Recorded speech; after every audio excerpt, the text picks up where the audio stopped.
Welcome back. Right now, several roads are closed on the east side of the state over safety concerns. You can see on your map that there's a large stretch of actually I-70, which is impacted, which isn't just a road, it's an interstate, right? You can see it's closed from east of Aurora all the way east of Lyman. Yeah, there are high wind restrictions that are in place along that stretch of I-70 as well.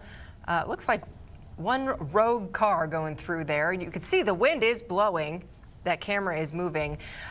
Looks like this is a different part of the interstate where it is actually still open, but that area is windy as well. Again, this is along I-70.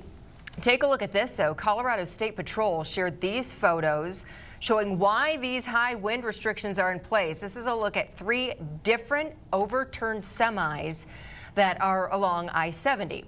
CSP says that high-profile vehicles are not permitted at this time. This is a good reason why. Again, these are separate incidents along I-70 with that high wind restriction in place. We will let you know when that restriction lifts, but as of right now, that is going on I-70.